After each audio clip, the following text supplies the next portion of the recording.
Houthi militia continues to target populated areas and towns.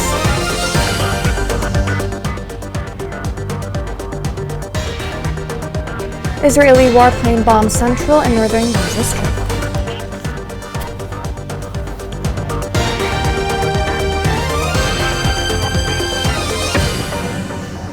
Welcome to Yemen Today TV. This is the English news of me, Shazad Al-Bain. For the first time throughout the history of the Arab-Israeli conflict, the Israeli warplanes attacked the Yemeni port of Hodeidah. Local sources reported the killing of 6 people and injuring of more than 80. Israeli officials justified this aggression as retribution of more than 100 attacks of Houthi on them. This report has more details.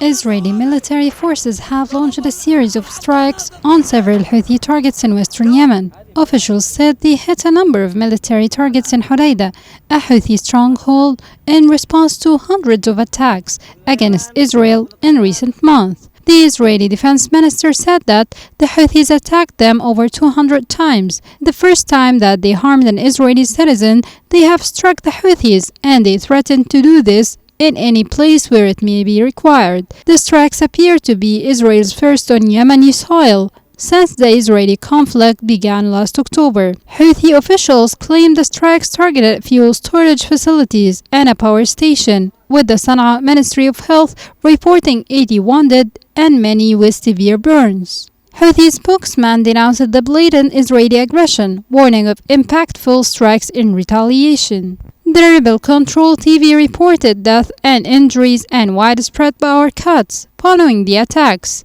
Yemeni health officials confirmed facilities and injuries from the strikes but didn't provide specific numbers. The Israeli aggression on Hodeidah port has resulted in the killing of at least 6 people and wounding 87, a day after a drone launched by the Houthis hit the Israeli economic hub in Tel Aviv. Most of the wounded suffered severe burns in air strikes that targeted oil facilities and a power station. Hodeidah residents said that explosions were heard throughout the city during an intensive bombardment, and civil defense forces were trying to extinguish fire in the port's oil tanks. Israel's military spokesperson said the port had been used by the Houthis to receive weapons shipments from Iran.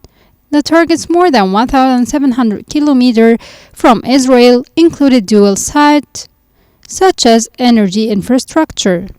As the war in Gaza has gone on, the Houthis have stepped up attacks against Israel and Western targets, saying they are acting in solidarity with the Palestinians. The developments in Yemen came at a time when it seemed that the truce deal in Gaza was awaiting the visit of Israeli Prime Minister Benjamin Netanyahu to Washington, where he plans to hold a meeting with President Joe Biden and deliver a speech before Congress, in a step that may be decisive before the deal is approved.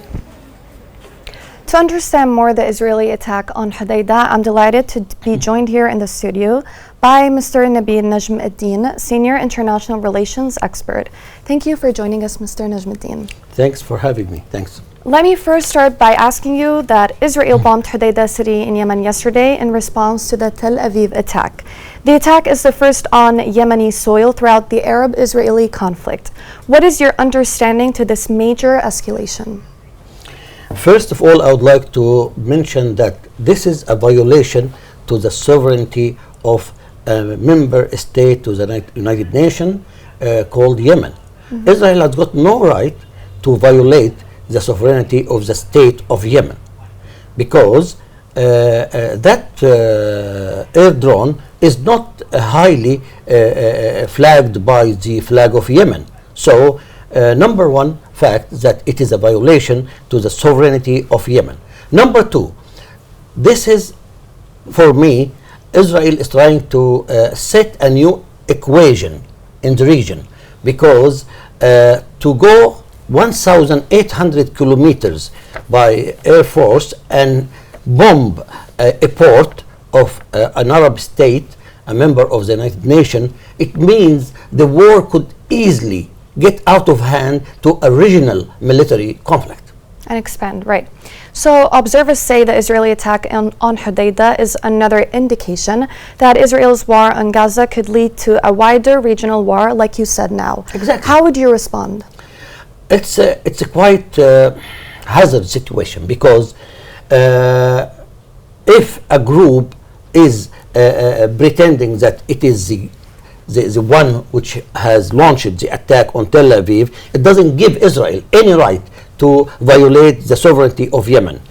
Number two, these groups, military groups, Hezbollah, Hashd al-Sha'bi in Iraq, Houthi in Yemen, could really shift the confrontation between Iran and Israel from the undertable or the Cold War to a wide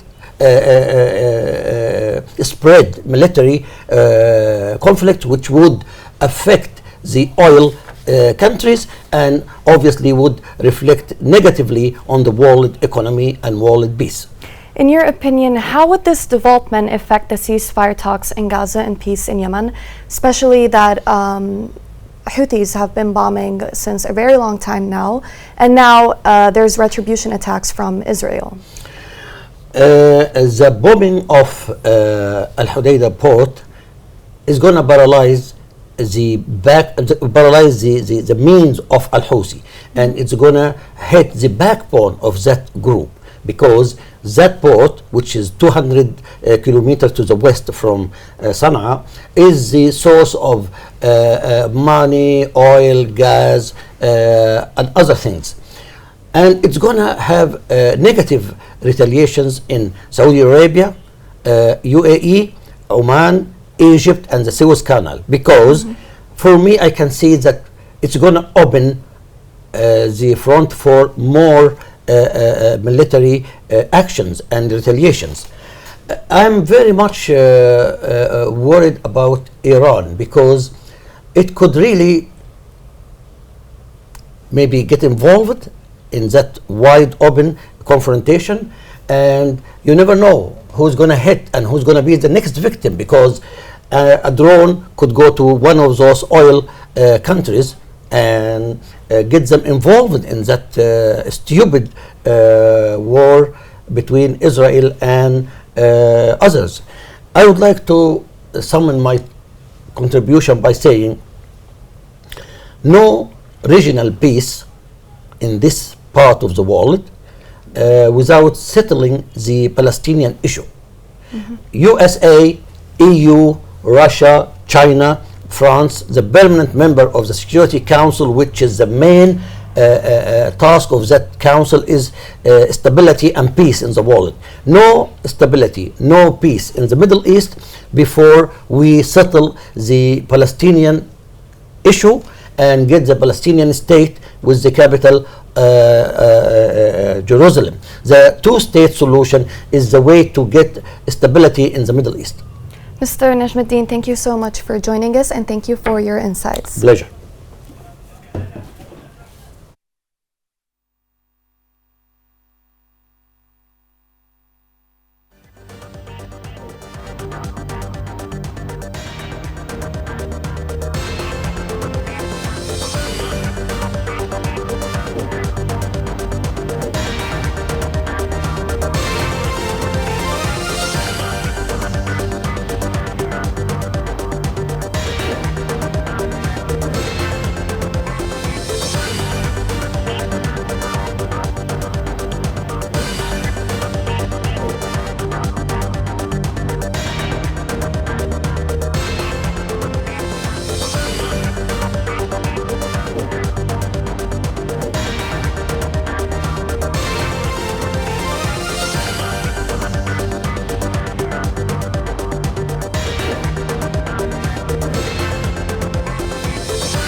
The Secretary General of the UN is deeply concerned about the reports of airstrikes in and around the port of Hodeidah in Yemen. Reports indicate a number of fatalities and injuries, which says that over 80 people were injured in this attack and that there has been considerable damage to civilian infrastructure. The Secretary General called on all concerned to avoid attacks that could harm civilians and damage civilian infrastructure.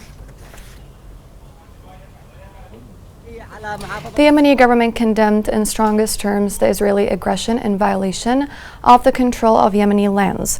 In a statement, the government held Israel responsible for any consequences resulting from the airstrikes on Hodeidah, including the deepening of the humanitarian crisis.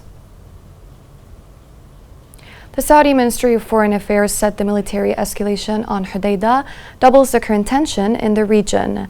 In a statement issued, the Foreign Ministry called on all parties to exercise the highest restraint and distance the region and its people from the dangers of war, and for the international community to assume their roles and responsibilities to end conflicts in the region.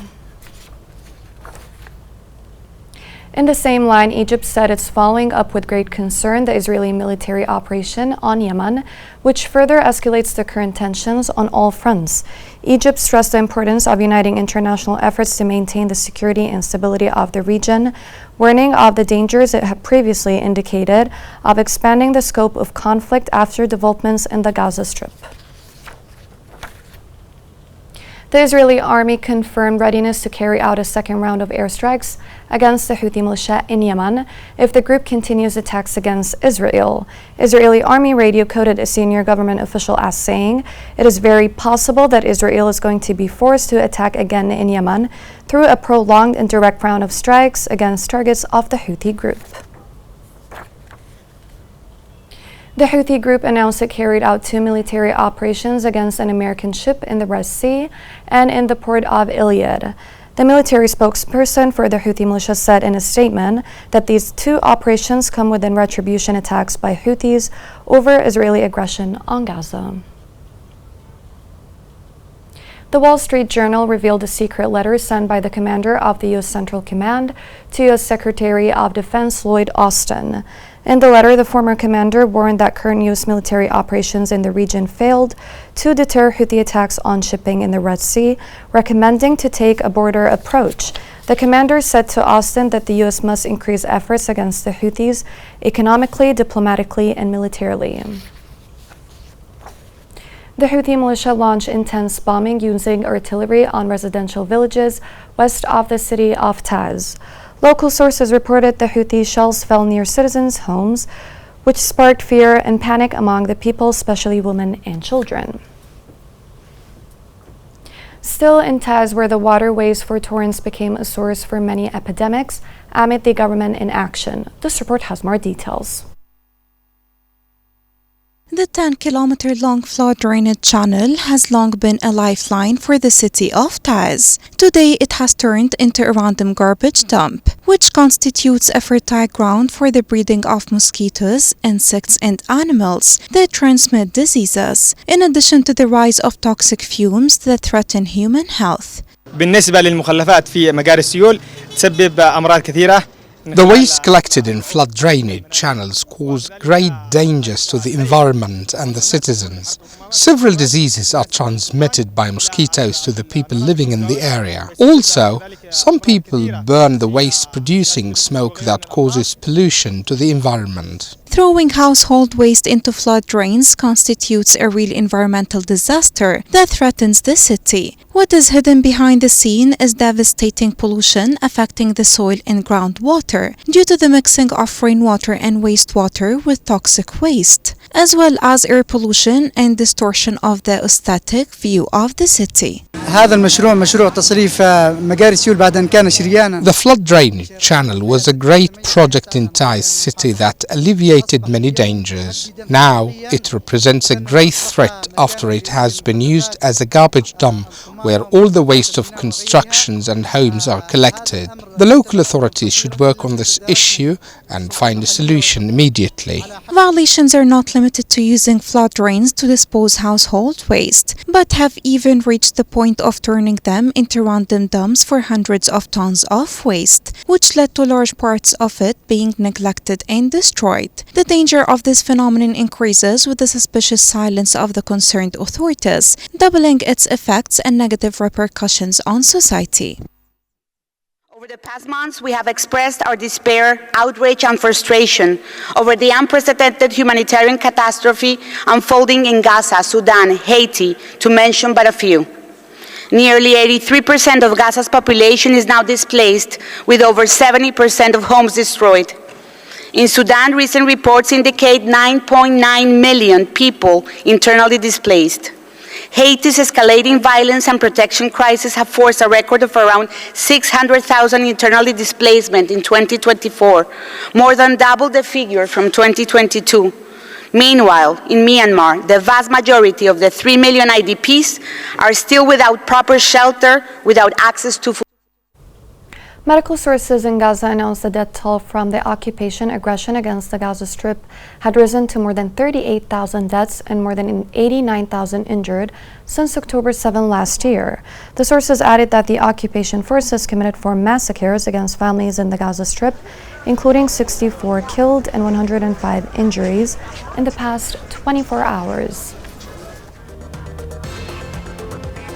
Coming next in the news. A training program held in Hadramaut aims to empower the youth economically.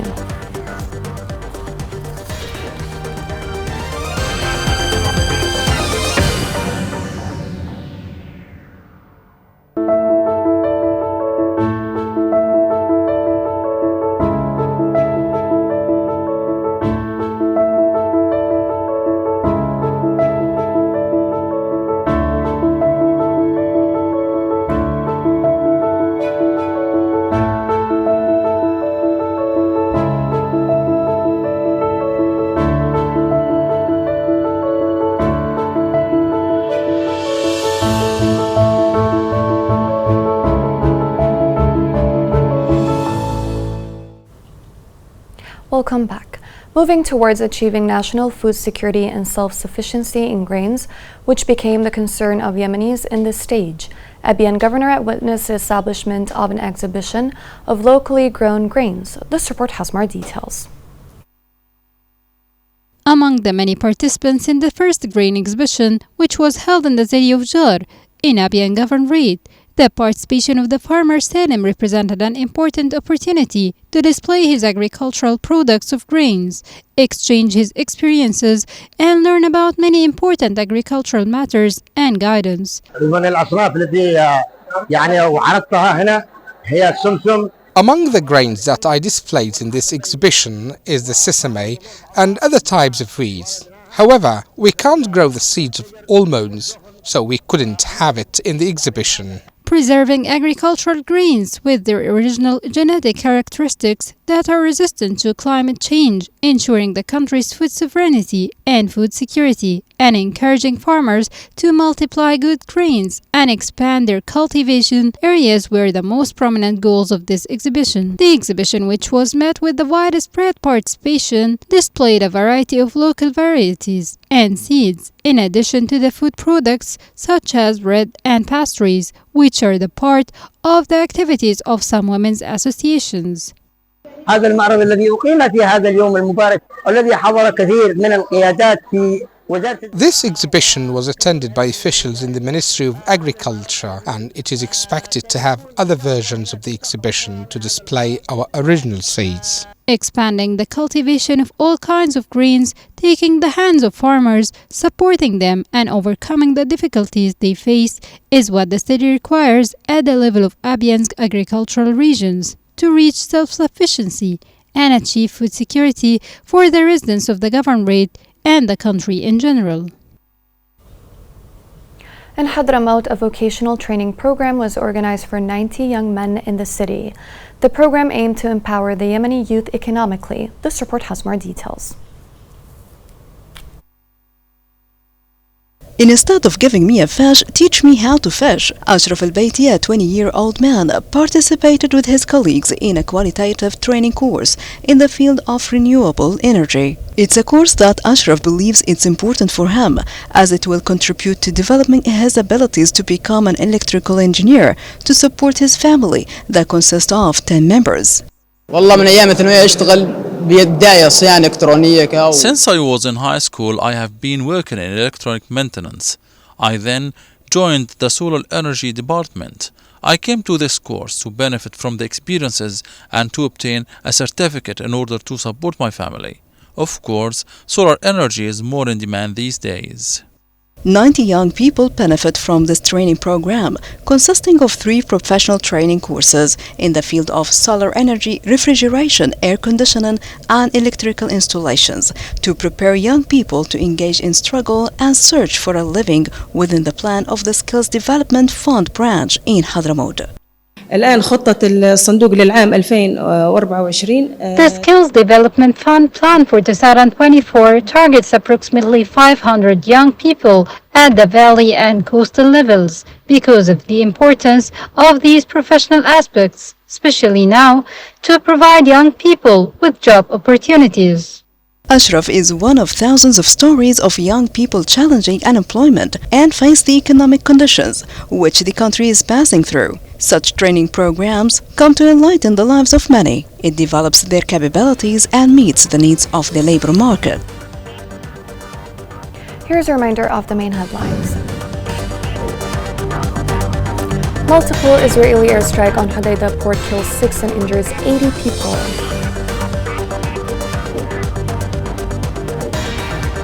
Houthi militia continues to target populated areas in Taiz.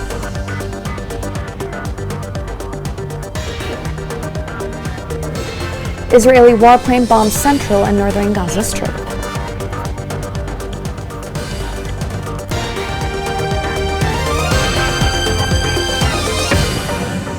This is the end of the news. Thank you for watching.